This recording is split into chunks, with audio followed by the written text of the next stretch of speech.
Opposite direction क्या होगा, anti clockwise होगा। और जब भी एंटी क्लॉकवाइज आप एंगल को रोटेट करोगे तो वो क्या होगा, पॉजिटिव एंगल होगा। एंगल एक्स एक्सिस से उठा ही नहीं है, जस्ट एक्स एक्सिस पे ही है, ओवरलैप कर रहा है एक्स एक्सिस को, तो जो एंगल होगा वो हमारा 0 डिग्री होगा। हेलो एवरीवन, मैं हूं आशीष और आप सभी का स्वागत करता हूं हमारे चैनल रफ किताब में। तो आज के इस वीडियो में हम लोग डिस्कस करने वाले बेसिक ट्रिग्नोमेट्री, ये हमारा पार्ट 1 होगा। ऐसे ही बहुत सारे पार्ट आएंगे और इस चैप्टर के साथ जुड़ते जाएंगे। बेसिक ट्रिग्नोमेट्री, ठीक है, बेसिक का मतलब बेसिक इंफॉर्मेशन, छोटे छोटे इंफॉर्मेशन जो कि काफी इंपॉर्टेंट होता है इस चैप्टर के अंदर, उसके बारे में बात करेंगे। उसके बाद हमारे पास है ट्रिग्नोमेट्री। ट्राई का मतलब क्या होता है, 3 लिख सकता हूं। ये जो गोन देख रहे हो ये साइड्स होता है, इसको क्या बोलते हैं, साइड्स। और मेट्री का मतलब मेजरमेंट। 3 साइड्स कहां होते हैं, ट्रायंगल के होते हैं, तो क्या मैं इसको ट्रायंगल लिख सकता हूं। 3 साइड्स को मैं ट्रायंगल लिख सकता हूं क्योंकि जो ट्रायंगल होते हैं उसके 3 साइड्स होते हैं, इसीलिए मैंने 3 साइड्स को ट्रायंगल लिख दिया। हम इस चैप्टर के अंदर बात करेंगे measurement of sides and angle of A triangle. Sides और एंगल का मेजरमेंट करेंगे, ठीक है। और क्या करेंगे इसके अंदर, understanding the relation between sides and angle। हम क्या करेंगे, साइड्स और एंगल के रिलेशन को समझेंगे इस चैप्टर के अंदर। यही हमारा बेसिक इंफॉर्मेशन था कि इस चैप्टर के अंदर क्या करना है। अगर कोई आपसे कहता है ट्रिग्नोमेट्री तो आपके दिमाग में क्या आना चाहिए, एंगल्स और साइड्स के बीच में रिलेशंस को समझेंगे। तो चलो आगे बढ़ते हैं। तो हम इस चैप्टर को स्टार्ट करने से पहले बेसिक इंफॉर्मेशन लेंगे, basic info in triangle. Triangle के अंदर क्या करेंगे, बेसिक इंफॉर्मेशन लेंगे, ठीक है। ट्रायंगल को पहले ड्रॉ करता हूं फिर समझाता हूं। ये हमारा एक ट्रायंगल है, ये पॉइंट ए हो गया, ये बी हो गया, ये सी हो गया, ठीक है। ये हमारा एक एंगल है, इसको मैंने थीटा नाम दे दिया, इसका नाम क्या है, थीटा। और ये राइट एंगल ट्रायंगल है तो ये 90 डिग्री पे होगा। ये जो एंगल है ये क्या है, वेरिएबल है। क्या है, वेरिएबल है। ये हमारा थीटा है और ये एक वेरिएबल है। ऐसा मैंने क्यों कहा, क्योंकि इसकी कोई वैल्यू फिक्स नहीं है ना। अगर मैं कहता हूं थीटा इक्वल्स टू 15 डिग्री तो अब ये चीज वेरिएबल नहीं है क्योंकि इसकी वैल्यू मैंने फिक्स कर दी है। लेकिन थीटा इक्वल्स टू एंगल बोलता हूं कि ये एक एंगल है तो अभी इसकी वैल्यू कोई फिक्स नहीं है तो ये एक वेरिएबल होगा। तो आई होप आपको वेरिएबल का मतलब समझ में आया होगा। अब देखो, थीटा के साथ नीचे वाला जो साइड होगा उसको हम बेस कहते हैं, ओके। और उसके साथ जो 90 डिग्री पे होगा उसको हम कहेंगे परपेंडिकुलर। परपेंडिकुलर बेस के साथ जो साइड थीटा एंगल बनाएगा उसको हम कहेंगे हाइपोटेनियस। हाइपोटेनियस। ये हमारे पास ट्रायंगल है, इसके अंदर जो साइड नीचे होता है बॉटम में उसको बेस कहते हैं, जो साइड बेस के साथ 90 डिग्री पे होता है उसको परपेंडिकुलर कहते हैं, जो साइड थीटा एंगल के साथ ऊपर में होता है, ऐसे थीटा एंगल पे होता है, उसको हम हाइपोटेनियस कहते हैं। ये ट्रायंगल के कुछ बेसिक इंफॉर्मेशन थे, बेस क्या होता है, परपेंडिकुलर क्या होता है, हाइपोटेनियस क्या होता है। क्योंकि ये सब चीजें मैंने इसलिए आपको सिखा दिया क्योंकि जब हम लोग sine theta, cos theta, tan theta की बात करेंगे तो वहां पे ये सारी इंफॉर्मेशन आपके पास होनी चाहिए कि बेस क्या होता है, हाइपोटेनियस क्या होता है, परपेंडिकुलर क्या होता है, वहां पे डाउट ना है। आगे जाएंगे तो कोई दिक्कत नहीं आनी चाहिए, इसलिए मैंने ये बेसिक इंफॉर्मेशन अबाउट ट्रायंगल आपसे शेयर किया, ठीक है। चलो अब आगे बढ़ते हैं। फर्स्ट पॉइंट है measurement of an angle. Measurement of an angle, ये हमारा आज का टॉपिक है, आज के वीडियो का टॉपिक है कि एंगल का मेजरमेंट कैसे करें। अब इसके अंदर 2 टाइप के होते हैं। पहला होता है कि आप डिग्री में कर लो, डिग्री में कर लो, जैसे 1 डिग्री, 2 डिग्री, 45 डिग्री, ये हो गया एंगल का मेजरमेंट। रेडियन में करोगे तो पाई रेडियन या फिर पाई/3 रेडियन या फिर पाई/8 radian. Measurement of an angle को हमने 2 पार्ट में डिवाइड कर दिया, पहला है डिग्री और दूसरा है रेडियन, ठीक है। अब बात करते हैं कि कौन सा एंगल पॉजिटिव होगा और कौन सा एंगल नेगेटिव होगा। Suppose this is y axis and this is x axis. जब आप एंगल को एक्स एक्सिस से एंटी क्लॉकवाइज ले जाओगे, थीटा को एंटी क्लॉकवाइज, एंटी क्लॉकवाइज मतलब अगर क्लॉक का डायरेक्शन आपका ऐसे होता है तो उसका ऑपोजिट डायरेक्शन क्या होगा, एंटी क्लॉकवाइज होगा। और जब भी एंटी क्लॉकवाइज आप एंगल को रोटेट करोगे तो वो क्या होगा, पॉजिटिव एंगल होगा। समझ में आया चीज, मतलब इस तरीके से रोटेट करोगे तो थीटा क्या होगा, पॉजिटिव होगा, ठीक है। वैसे ही ये हमारा एक्स एक्सिस अगेन और ये वाई एक्सिस। अब अगर आप थीटा को क्लॉकवाइज रोटेट करोगे, क्लॉकवाइज रोटेट करवाओगे तो इसकी वैल्यू जो आएगी वो नेगेटिव आएगी। मतलब क्लॉकवाइज है तो थीटा की वैल्यू क्या होगी, नेगेटिव होगी। अगर एंटी क्लॉकवाइज है तो थीटा की वैल्यू पॉजिटिव होगी। ये चीज समझ में आ गया आपको, ठीक है। और अगर आपको क्वेश्चंस में ऐसा दे दिया कि डिग्री को रेडियन में चेंज करो या फिर रेडियन को डिग्री में चेंज करो, तो वो कैसे करेंगे, उसको चेंज करने से पहले हमें डिग्री और रेडियन में रिलेशंस को समझने पड़ेंगे। तो चलो आगे बढ़ते हैं और डिग्री और रेडियन को समझते हैं, इनके बीच के रिलेशंस को समझते हैं और इसका इंटरचेंज कैसे होगा उसको भी समझते हैं। देखो, सबसे पहले मैं आपको एक सर्कल बनाया था, ऐसे ये एक सर्कल हो गया और ये दूसरा एक सर्कल हो गया। एक सर्कल है डिग्री का और एक सर्कल है रेडियन का। ये हमारा हो गया वाई एक्सिस और ये हो गया एक्स एक्सिस। सिमिलरली इसके अंदर भी ये वाई एक्सिस और ये एक्स एक्सिस। कोई दिक्कत है यहाँ तक? अगर मैं डिग्री में बात करूंगा तो ये मेरा 0 डिग्री होगा, क्योंकि जो हमारा एंगल है, एंगल एक्स एक्सिस से उठा ही नहीं है, जस्ट एक्स एक्सिस पे ही है, ओवरलैप कर रहा है एक्स एक्सिस को। तो जो एंगल होगा वो हमारा 0 डिग्री होगा। 0 डिग्री होगा कि नहीं होगा? और जैसे ही एंगल उठेगा, थीटा उठेगा, मतलब एंगल की वैल्यू पॉजिटिव इंक्रीज करेगी कुछ इस तरीके से। बताओ, ऐसे जाएगा एंगल, ठीक है। तो सपोज मान लो कि ये एंगल इसके बीच में चला गया, बाइसेक्ट कर दिया इस एंगल को। तो अगर ये टोटल एंगल क्या होता है, यहां से लेके यहां तक 90 डिग्री होता है, आपको पता है। इसको 90 डिग्री लिख दूं और इन दोनों का हाफ मतलब 90 divide by 2, 90 degree divide by 2 करोगे, क्योंकि ये एंगल इन दोनों को बाइसेक्ट कर रहा है। तो ये क्या हो गया, 45 डिग्री। कोई दिक्कत है यहां तक? बताओ, ठीक है। वैसे ही ये वाला एंगल 45 डिग्री एक है और यहां से यहां तक का 90 डिग्री है, तो यहां से यहां तक का क्या होगा, 135 डिग्री होगा। कैसे? 90 प्लस ये वाला एंगल क्या है, 45 है ना। आपने देखा कि यहाँ पे हम लोगों ने ये वाले साइड से बाइसेक्ट किया और एक एंगल का हमने वैल्यू निकाल दिया, वो कितना है, 45 डिग्री। वैसे ही ये 45 और ये 90, मतलब 45 प्लस 90 कितना हो जाएगा, 135 डिग्री। 135 में वापस अगर आप 45 ऐड करोगे तो ये क्या हो गया, ये हो गया 180 डिग्री। तो इस पॉइंट पे क्या होता है, 180 डिग्री। इस पॉइंट पे क्या होता है, 135 डिग्री। इस पॉइंट पे क्या होता है, 90 डिग्री। इस पॉइंट पे क्या होता है, 45 डिग्री। इस पॉइंट पे क्या होता है, 0। ठीक है, वापस 45 ऐड करोगे यहाँ पे, ठीक है, तो क्या हो गया, 225 डिग्री होगा। ठीक है, इसके अंदर 45 ऐड करते जाना है। वापस 45 ऐड करोगे, यहाँ हो जाएगा 270 डिग्री। ठीक है, वापस 45 ऐड करोगे इसके अंदर तो 315 डिग्री हो जाएगा जब इसको बाइसेक्ट करेगा यहाँ पे। और वापस 45 ऐड करोगे इसके अंदर तो 360 हो जाएगा। 360 0 डिग्री। अब ये 0 डिग्री और 360 डिग्री में डिफरेंस क्या, उसको समझते हैं। जो ये आप एंगल थीटा देख रहे हो इंक्रीज कर रहा है ऐसे, अगर ये एक्स एक्सिस के साथ ओवरलैप है तो एंगल कितना होगा, 0 डिग्री। लेकिन ये जब पूरा रोटेट करके ऐसे आएगा, पूरा रोटेट कर रहा है और वापस एक्स एक्सिस पे आएगा, जब ये पूरा रोटेट करेगा तो इसका एंगल क्या होगा, 360 डिग्री। देख लो, ऐसे जाएगा, ऐसे घूम के पूरा आएगा, तो पूरा कितना है, 360 डिग्री। आई होप आपको ये डायग्राम समझ में आया होगा। ये था डिग्री का। अब समझेंगे रेडियन को।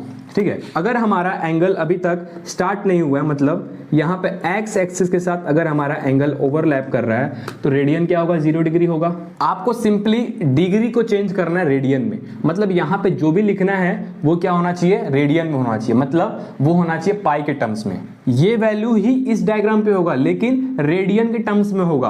डिग्री को रेडियन में चेंज करना आना चाहिए और ये इंटरचेंज को समझने के लिए आपको डिग्री और रेडियन में रिलेशन समझना पड़ेगा। तो पहले मैं आपको रिलेशन को समझाऊंगा और उसके बाद हम ये सारे डिग्री को उठा के चेंज करेंगे और यहाँ पे रेडियन रख देंगे। ये मैं आपको इसीलिए सिखा रहा हूँ क्योंकि यहाँ से आप इंटरचेंज करना भी सीख जाओगे और आपको चीजें साफ दिखेंगी, क्योंकि आप जब सॉल्व करोगे क्वेश्चंस तो आपको मालूम है कि ये जो 90 डिग्री के बीच में एंगल होता है इसको 45 डिग्री होते हैं और इसको ही जब हम इस रेडियन में चेंज करेंगे तो उसका वैल्यू होता है π/4। इस तरीके से हम चेंज करेंगे, लेकिन हम चेंज करने से पहले डिग्री और रेडियन का रिलेशन समझेंगे कि डिग्री और रेडियन में रिलेशन क्या होता है। ठीक है, तो चलो यहाँ पे पहले समझाता हूँ डिग्री और रेडियन में रिलेशन क्या होता है। ठीक है, तो आपको पता है कि 180 डिग्री में पाई रेडियन होता है। इस चीज को आप याद कर लो, ये बहुत इंपॉर्टेंट है कि 180 डिग्री में पाई रेडियन होता है। ये पाई क्या है, रेडियन है हमारे पास, और 180 क्या है, ये डिग्री है। तो रिलेशन क्या हो गया, 180 degree equals to pi radian. अब आप इस चीज को चेंज कर सकते हो, लेकिन इसको चेंज करने से पहले आपको मैं सिखा देता हूं कि 2 यूनिट को चेंज करना है तो कैसे क्या करते हैं। 180 degree equals to pi radian होता है, ये हमारा रिलेशन है डिग्री और रेडियन में। ओके, तो अभी हम एक चीज और समझेंगे। यहाँ पे मैं एक बहुत इंपॉर्टेंट चीज आपको सिखा रहा हूं कि अगर 2 यूनिट में चेंज करना होगा, मतलब एक यूनिट को दूसरे यूनिट में चेंज करना है तो कैसे करोगे, अगर आपको उसका रिलेशन मालूम है तो। ठीक है, सपोज मान लो 180 degree equals to pi radian. हमें एक क्वेश्चन गिवन है, बोल रहा है कि 60 डिग्री में कितने रेडियन होते हैं बताओ। ठीक है, हमें क्या निकालना है, हमें निकालना है रेडियन। इस चीज पे ध्यान रखना, हमें क्या निकालना है क्वेश्चन में, रेडियन निकालना है। जो भी चीज निकालनी होती है उसको RHS में रखना है रिलेशन के। हमें क्या निकालना है, रेडियन। इसलिए हमने 180 डिग्री जो इसका रिलेशन है इक्वल्स टू पाई, मैंने पाई को RHS में रखा। क्यों रखा, रेडियन निकालना इसलिए ऐसे किया। ठीक है, तो अब देखो कि 1 डिग्री में इसको डिवाइड कर दोगे तो पाई बाई 180 रेडियन होगा। 60 डिग्री में निकालना है कि कितने रेडियन होते हैं। ये जो आपने देखा पाई बाई 180, ये क्या होता है कि 1 डिग्री में इतने रेडियन होते हैं, इसलिए 60 डिग्री में कितने होते हैं तो 60 से इंटू कर दोगे। ठीक है, ये क्या हो जाएगा 6 3 जा 18, मतलब 3 टाइम्स में, तो आंसर क्या आ गया पाई बाई 3। मतलब 60 डिग्री में पाई बाई 3 रेडियंस होते हैं। ये चीज आपको क्लियर हो गया। ठीक है, ये जो आपने देखा ना इंटरचेंज, ये बहुत इंपॉर्टेंट है और बहुत बेसिक है। दो चीजों के बीच में अगर आपके पास रिलेशन गिवन है और उसके यूनिट चेंज करने, मतलब आपको कह दिया कि 60 डिग्री में कितने रेडियन होते हैं, तो वो रिलेशन को जो भी निकालना है उसको RHS में रख दो। सपोज यहाँ पे डिग्री निकालना होता तो मैं लिखता पाई इक्वल्स टू 180 डिग्री, फिर इसको सॉल्व करता और मैं यहाँ से जो वैल्यू आती वो मेरी डिग्री में आती। अगर आपके पास रिलेशन गिवन है तो उसके अंदर आप यूनिट में इंटरचेंज इजिली कर सकते हो। ठीक है, डिग्री से रेडियन में अब आपको चेंज करना है, तो ये चीज सिखाने के बाद आई होप आप इसको इजीली सॉल्व कर दोगे। मतलब इसको इजीली आप चेंज कर सकते हो। ये सारी वैल्यूज क्या है, डिग्रीज में है, लेकिन ये जो चीज मैंने आपको अभी सिखाई कि ऐसे चेंज करना है, रिलेशंस के ऊपर काम करना है और यूनिट को चेंज करके उसके वैल्यूज निकाल सकते हो आप। अगर रेडियन में निकालना है तो रेडियन में निकाल लो, अगर डिग्री में निकालना है तो डिग्री में निकाल लो। रिलेशन को समझना है, जो भी निकालना है उसको RHS में रखना है, सॉल्व कर देना है, वैल्यू आएगी उसको रख देना है। मतलब इसके अंदर मैंने क्या सिखाया कि डिग्री से रेडियन में चेंज करना है तो इस तरीके से चेंज कर सकते हैं। और एक डायरेक्ट ट्रिक सिखाता हूं, अगर आपको मान लो 60 डिग्री गिवन है, 60 डिग्री को अगर आपको रेडियन में निकालना है तो क्या करोगे, सबसे पहले रेडियन में निकालना है। इसका मतलब समझो कि हमारी जो वैल्यू आएगी वो रेडियन में आएगी, दैट मींस पाई के टर्म्स में आएगी। ठीक है, और हमें इनटू दो चीजों से करना है, या तो पाई बाई 180 से कर दो या तो 180 डिवाइड बाई पाई से कर दो। तो इन दोनों में से ऐसा कौन सा टर्म है जिससे आप इनटू करोगे तो पाई ऊपर रह जाएगा, ये वाला टर्म है। 60 डिग्री से अगर आप पाई बाई 180 से इनटू करोगे, ऐसा क्यों किया, क्योंकि हमें पाई में आंसर चाहिए और डिग्री से डिग्री कैंसिल हो जाएगा तो आंसर आ जाएगा पाई बाई 3। आपको सोचना है कि डिग्री दिया है और रेडियन निकालना, दैट मींस अपने पास दो ही टर्म है, इन दोनों में से किसी एक से इनटू करना है। एक है डिग्री से आपको रेडियन में चेंज कर देगा और जो ये वाला है ये क्या करेगा, रेडियन से आपको डिग्री में चेंज कर देगा। तो इंटरचेंज के लिए आप डायरेक्ट याद रख सकते हो कि इस तरीके से इनटू कर दोगे तो आपका डायरेक्ट इंटरचेंज हो जाएगा। फॉर एग्जांपल देखो, ये हमारा 45 डिग्री है। ठीक है, 45 डिग्री में मैं क्या इनटू करूं कि मेरा आंसर जो है रेडियन में आ जाए, क्योंकि ये पूरा सर्कल जो आप डायग्राम देख रहे हो ये क्या है, एक रेडियन में है। ठीक है, तो 45 डिग्री से क्या इनटू करूं, हमें क्या निकालना है, रेडियन निकालना है। रेडियन निकालना है मतलब पाई के टर्म्स में आंसर आना चाहिए, और पाई के टर्म्स में जब भी आंसर आएगा जब हम इस ऊपर वाले से इनटू करेंगे। क्यों, क्योंकि 180 से 45 कैंसिल हो जाएगा और पाई ऊपर रह जाएगा। पाई हमको नीचे नहीं चाहिए ना, ऊपर चाहिए ना, तो पाई बाई 180 से इनटू करोगे।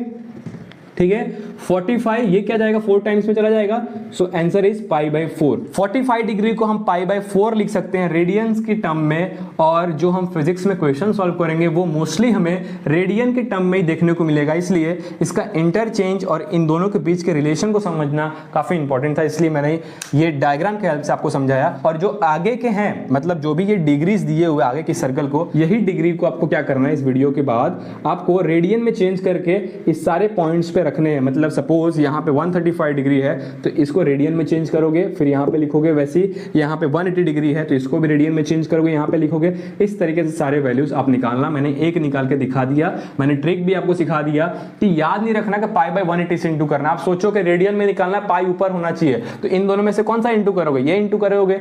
क्यों, क्योंकि इससे इंटू करोगे तो पाई ऊपर है, देखो पाई ऊपर रह जाएगा। इस तरीके से याद करोगे तो भूलोगे नहीं और डाउट नहीं आएगा कि इससे इंटू करना है कि इससे इंटू करना है। आई होप आपको यहां तक समझ में आया होगा। अब चलो आगे बढ़ते हैं। डिग्री और रेडियन के रिलेशन को हमने समझ लिया क्या होता है। ठीक है, 180 डिग्री में पाई रेडियन होता है, ये रिलेशन था हमारे पास। ये सारी चीज़ें हमने कवर कर ली। अब कुछ क्वेश्चन सॉल्व करते हैं और इसका इंटरचेंज करेंगे। ठीक है, जैसे मान लो कि 60 डिग्री को मुझे रेडियन में चेंज करना है, वैसे ही 90 डिग्री को मुझे रेडियन में चेंज करना है, वैसे ही 180 डिग्री को मुझे रेडियन में चेंज करना है। ये 3 क्वेश्चन इसको चेंज करते हैं रेडियन में। ठीक है, तो 60 डिग्री को रेडियन में चेंज करना है। मैंने आपको बताया था 60 डिग्री को अगर आपको रेडियन में चेंज करना है तो आपको इनटू करना पड़ेगा पाई बाई 180 से। ठीक है, इसका डिराइवेशन मैंने दे दिया कि इस तरीके से आप इसका आंसर भी निकाल सकते हो, लेकिन शॉर्टकट के लिए आपको मैंने ये सिखा दिया कि अगर आपको रेडियन में निकालना है तो पाई को ऊपर रखना पड़ेगा, 180 को नीचे, क्योंकि डिग्री से डिग्री कैंसिल हो जाएगा, जो आंसर आएगा वो रेडियन में आएगा, पाई में आएगा। तो ये क्या होगा 3 टाइम्स में पाई/3 रेडियन। वैसे ही 90 डिग्री का चेंज करोगे तो 90 डिग्री इंटू पाई/180 करेंगे, डिग्री से डिग्री कैंसिल, 90 से 80 2 टाइम्स में, तो पाई/2 रेडियन क्या आ गया हमारा आंसर आ गया। ठीक है, वैसे ही 180 का चेंज करोगे, 180 डिग्री का चेंज करोगे तो हमें क्या करना है, इसको रेडियन में चेंज करना है, मतलब पाई इंटू 180 डिग्री, 180 से 180 1 टाइम्स में, सो हमारे पास जो आंसर आएगा वो आएगा पाई रेडियन। आई होप आपको ये डिग्री से रेडियन में चेंज करना आ गया होगा। अब हम क्या करेंगे, उल्टा करेंगे, इसको ही हम क्या करेंगे अब डिग्री में चेंज करेंगे। यहीं से नेक्स्ट स्टेप अब क्या करना है, डिग्री में चेंज करना है। ठीक है, अब देखो पाई/3 को अगर आप डिग्री में चेंज करोगे तो ये आंसर आना चाहिए, जो कि हमारा ऑलरेडी गिवन था, आना चाहिए कि नहीं आना चाहिए, ठीक है ना। तो पाई/3 को डिग्री में चेंज करना है तो किससे इंटू करोगे, सबसे पहले डिग्री लाना है, तो डिग्री लाना है तो डिग्री को ऊपर रखना पड़ेगा, और ऐसा कुछ फॉर्मूला लाओ कि पाई से पाई कैंसिल हो जाए, तो ये सेकंड वाला काम करेगा ना, मतलब 180 से पाई से इंटू करोगे तो डिग्री में चेंज हो जाएगा रेडियन। ठीक है, पाई से pi cancel, this is 3 times में, तो 60 डिग्री। वैसे ही पाई/2 को इंटू करोगे, 180 डिवाइड बाई पाई से पाई कैंसिल, ये 2 जाएगा 90 टाइम्स में, so the answer is 90 degree. वैसे ही पाई रेडियन को जब आप डिग्री में चेंज करोगे तो 180 डिग्री डिवाइड बाई पाई से पाई कैंसिल, 180 डिग्री। तो देखो यहां से हम लोगों ने डिग्री से रेडियन में चेंज किया, डिग्री से रेडियन में चेंज कर दिया, वापस रेडियन से डिग्री में चेंज कर दिया। आंसर जो हमारा पहले था क्वेश्चन का वही आंसर आया लास्ट में। आई होप आपको ये इंटरचेंज समझ में आया होगा, ठीक है ना। अब चलो एक रिलेशंस को समझते हैं, एक बहुत इंपॉर्टेंट रिलेशन जो आपने 10th क्लास में भी रिलेशन को समझा होगा, उसको एक बार रिवाइज करवाता हूँ क्योंकि उसका इंपॉर्टेंस है जब आप क्वेश्चन सॉल्व करोगे, ठीक है ना। हमारा जो नेक्स्ट पॉइंट है इस टॉपिक के अंदर वो है length arc formula. Length arc formula इसको समझते हैं, ये काफ़ी इंपॉर्टेंट है, ठीक है। लेंथ आर्क फॉर्मूला में क्या होता है उसको समझते हैं। ये एक सर्कल है, इसका सेंटर है O, ये हमारा सर्कल का रेडियस हो गया स्मॉल r, और ये भी हमारे एक सर्कल का रेडियस हो गया स्मॉल r, ठीक है। तो ये जो पॉइंट आप देख रहे हो, मान लो ये पॉइंट A है, ये पॉइंट B है, तो पॉइंट A से लेके पॉइंट B तक का जो मेजरमेंट होगा उसको ही हम क्या कहते हैं, AB को आर्क कहते हैं, आर्क, ठीक है। लेंथ आर्क फॉर्मूला में बेसिकली हमें क्या समझना है, इसके बीच में रिलेशन समझने हैं कि आर्क और एंगल जो ये सब्सटेंड किया है, मान लो थीटा एंगल है, तो ये थीटा एंगल और आर्क और रेडियस के बीच में रिलेशन क्या होता है उसको समझेंगे। 10th क्लास में आपने स्टडी करा था कि जब भी आपको लेंथ निकालना रहता है आर्क का लेंथ जब भी आप निकालोगे तो क्या करते थे, आपको याद है, 2 पाई r इंटू थीटा बाई 360, ये लेंथ निकालने का फॉर्मूला था आर्क का, आपको याद होगा, याद है, ठीक है, ओके। देखो तो 2 पाई इक्वल्स टू 180 डिग्री था, pi radian equals to 180 degree था, तो पाई रेडियन के जगह पे मैं 180 डिग्री लिख सकता हूं, कोई दिक्कत है बताओ, ठीक है। r इंटू थीटा बाय 360, ठीक है। 2 इंटू 180 क्या हो गया, 360 डिग्री, नीचे भी 360 degree into r into theta, 360 degree से 360 डिग्री कैंसिल, क्या आया, r theta equals to arc length, r का लेंथ क्या आ गया, आर इंटू थीटा। आर क्या है, इस सर्कल का रेडियस है, थीटा क्या है, एंगल है, ठीक है, और ये आर्क लेंथ है। आर्क लेंथ क्या आ गया, small r into theta, radius of a circle into theta, angle, जो हमारा एंगल होगा, जो ये एंगल सबस्टेंड किया होगा, वो एंगल से अगर आप इस सर्कल के रेडियस से इंटू करोगे तो इसका लेंथ मिल जाएगा। ये रिलेशन समझ में आ गया, मतलब मैं लिख सकता हूँ theta equals to arc upon radius. और एक चीज यहां पे आप समझना, डिग्री से डिग्री कैंसिल हो चुका है, मतलब थीटा हमारा क्या होना चाहिए, रेडियन में होना चाहिए। थीटा क्या होना चाहिए, ये बहुत इंपॉर्टेंट है, थीटा क्या होना चाहिए, रेडियन में होना चाहिए। तो theta equals to arc upon radius क्या आ गया, हमारा रिलेशन आ गया, लेंथ आर्क फॉर्मूला आ गया। इस फॉर्मूले को याद रखना, बहुत सारे स्टूडेंट भूल जाते हैं, ये बहुत इंपॉर्टेंट फॉर्मूला है। लेंथ आर्क फॉर्मूला आपको बहुत हेल्पफुल रहेगा जब भी आप फिजिक्स में या फिर आप ट्रिग्नोमेट्री में कोई भी क्वेश्चन सॉल्व करोगे, तो ये फॉर्मूला आपको काफी हेल्प करेगा, ठीक है। तो चलो आगे बढ़ते हैं। लेंथ आर्क फॉर्मूला क्या आया था, theta equals to arc upon radius, यही आया था, और थीटा क्या होना चाहिए, रेडियन में होना चाहिए, ठीक है। अब एक क्वेश्चन है, if 20 centimetre is a diameter of a circle and 10 centimeter is a chord, then what is the length of arc? Arc का लेंथ निकालना है। इसने कॉर्ड का लेंथ दे रखा है 10 सेंटीमीटर, डायामीटर की वैल्यू दे रखी है 20 सेंटीमीटर। हमें क्या निकालना है? इसका आर्क फाइंड करना है कि आर्क की वैल्यू क्या होगी। ठीक है, इस क्वेश्चन को समझते हैं पहले। देखो यहाँ एक सर्कल है, ठीक है, इस सर्कल पे ये बोल रहा है कि 20 सेंटीमीटर इसका डायामीटर है। ये मैंने डायामीटर ड्रॉ कर दिया, इसका कितना है 20 सेंटीमीटर। यहाँ से लेके यहाँ तक क्या है 20 सेंटीमीटर। ओके, क्या कह रहा है कि कॉर्ड जो है इसका 10 सेंटीमीटर है। अगर कॉर्ड बनाना है तो क्या यहाँ से बीच में से एक लाइन जाएगा ऐसे, और ये जो इसका शॉर्टेस्ट डिस्टेंस होगा इन दोनों पॉइंट के बीच में, वो क्या होता है? कॉर्ड होता है हमारा।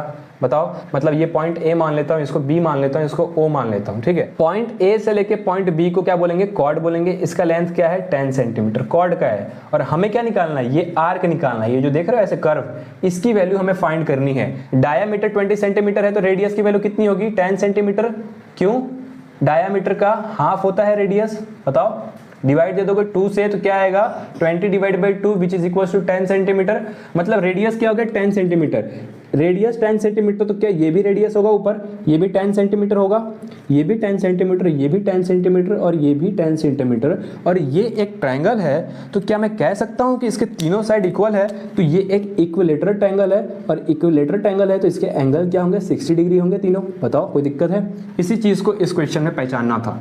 ठीक है, कि ये जो ट्रायंगल होगा वो क्या होगा? इक्विलेटरल ट्रायंगल होगा। क्या होगा? इक्विलेटरल ट्रायंगल होगा। तो इसके ईच एंगल जो होंगे वो कितने होंगे? 60 डिग्री के होंगे। आपको समझ में आ रही है चीज? ठीक है, हमें क्या निकालना है? हमें आर्क का लेंथ निकालना है। आर्क का लेंथ हमने क्या पढ़ा था फॉर्मूले में? Arc length equals to radius of a circle into theta. Radius of a circle क्या है? 10 centimetre. 10 centimetre into theta. Theta क्या आ गया? अगर ये इक्विलेटरल ट्रायंगल है तो 60 डिग्री, मतलब 60 डिग्री। 60 डिग्री आ गया। लेकिन आपको मैंने एक चीज ऑलरेडी बताया था, इस रिलेशन के अंदर थीटा को रेडियन में रखना है। तो 60 डिग्री को रेडियन में चेंज करोगे। कैसे करोगे? 60 डिग्री को पाई बाई 180 से इंटू करोगे। ऐसा क्यों किया? क्योंकि पाई को ऊपर रखोगे तभी तो पाई के टर्म्स में आंसर आएगा। ठीक है, तो ये 3 टाइम्स में कैंसिल हो जाएगा। हमारा आंसर क्या आ गया? Pi by 3 radian. ये हमारा रेडियन में आंसर आ चुका है। क्या आ गया? Pi by 3। तो 60 डिग्री पे जगह मैं क्या लिख दूं? पाई बाई 3 रेडियन लिख सकता हूं। ठीक है, ये क्या हो जाएगा? 10 पाई बाई 3 सेंटीमीटर होगा, क्योंकि आर्क क्या होता है? लेंथ होता है। लेंथ की यूनिट क्या होती है? सेंटीमीटर या फिर मीटर। लेकिन हमें सारी चीजें सेंटीमीटर में गिवन थी, इसलिए जो हमारा आंसर आएगा वो क्या आएगा? सेंटीमीटर में आएगा। So thank you so much for watching this video. मिलते हैं किसी नए वीडियो में, तब तक के लिए bye. Keep learning and keep smiling. Bye.